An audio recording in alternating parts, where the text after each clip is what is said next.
Hi everyone, I'm AOU. In this episode, I will explain a topic you guys selected about chatting and communication.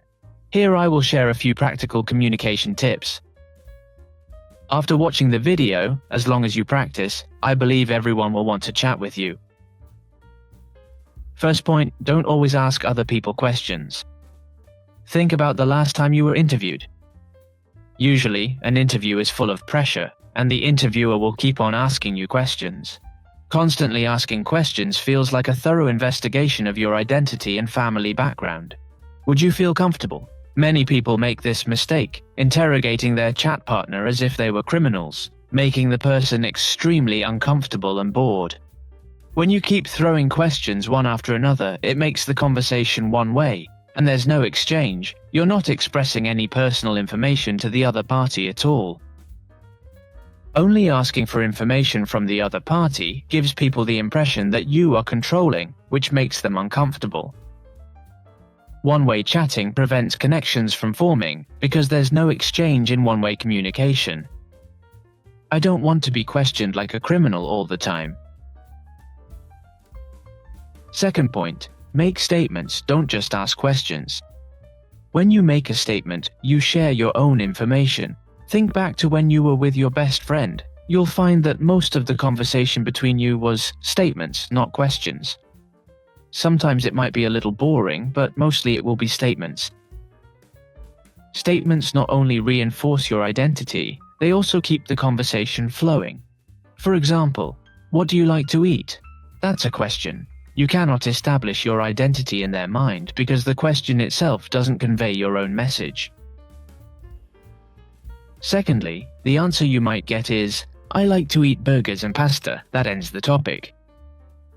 Maybe you'll ask again, what type of pasta do you like to eat? Tomato sauce or cream sauce? Then you ask another question, and so on. The interviewer may feel too pressured. For example, if I were to describe, I like Western foods such as burgers, chicken steaks, pasta, and so on. Because, as a child, I rarely had the chance to eat these. So, every time my parents took my siblings and I to a Western restaurant, we'd be very happy. Taste is totally different from Chinese food. It just seems tastier. From a simple statement like that, you can pass a lot of personal information to the other person. Now he knows that you're someone who loves Western food and enjoys visually pleasing meals, slowly building your identity in his mind. That's how familiarity comes. Secondly, such a statement also gives the other party a chance to continue the topic. Here are a few things he may say. Oh, I also like to eat Western food, especially chicken cutlets and so on. Secondly, how many siblings do you have? Or he might say, my parents would take me for Chinese food. I rarely got a chance to experience Western food because blah blah blah. Just such a simple statement can lead to a variety of different topics. There's no need to worry about the topic getting too heavy. Thirdly, discuss your family. The topic of family is the easiest to bring up. There's no need to test your memory. You can naturally talk about your family history. You can talk about your grandparents, parents, siblings, uncles, cousins, and so on. You can discuss anyone at length, so you don't have to worry about running out of topics. For example, you might say, my sister bullies me all the time. She asks me to wash her shoes every weekend. She's lazy and bossy, and I really dislike her. Once you finish speaking, the other person might want you to know what their sister is like. For instance, they might say, my sister is super nice to me, and then blah blah blah. Another benefit of discussing family is that it is a topic that easily facilitates connection, allowing you to quickly establish a sense of intimacy with the other person. Because everyone has a family, even if they are an orphan, a supervisor or caregiver is their mother, and the people we are most familiar with are our families. So when we talk about our family members, it's easy to establish a sense of familiarity with the other person. Research has found that when we share family dynamics with strangers, they feel closer to you. Fourthly, use pauses instead of words like uh-huh.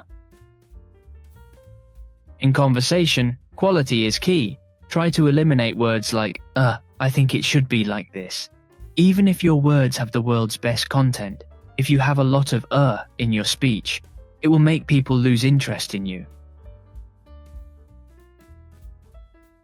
And these words have no value, they don't mean anything. Turn these words into pauses and give it a try.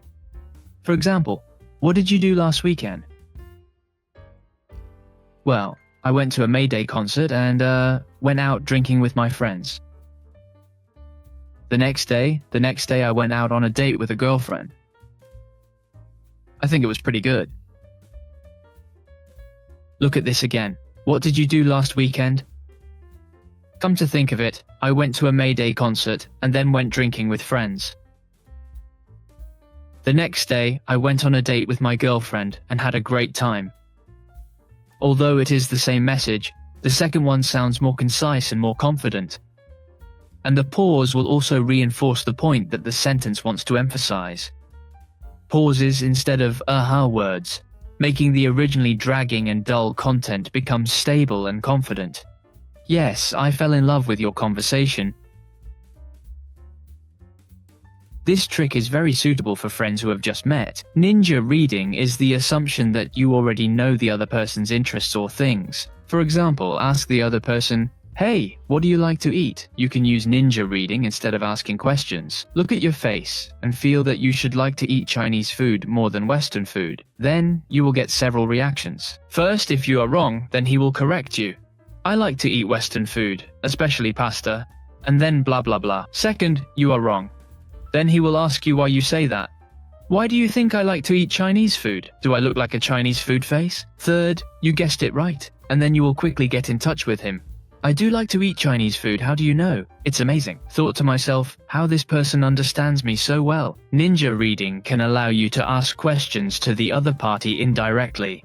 Avoid becoming an interviewer and keep the topic going. If you guess correctly, it will double your favor. It will kill many birds with one stone. Okay, these are the 5 tips that Haoye shares with you about chatting and communicating. You will find that you don't need to prepare any topics throughout the chat, and the chat itself will bring you a myriad of topics. Don't rack your brain about what I should talk about because you will have so many topics to talk about that you don't know what to choose to talk about. All you have to do is memorize these tips and practice them over and over again, and soon you will be a chat expert. Thank you all for watching. If you like good karma videos, please give me likes and encouragement. Subscribe to get more good videos.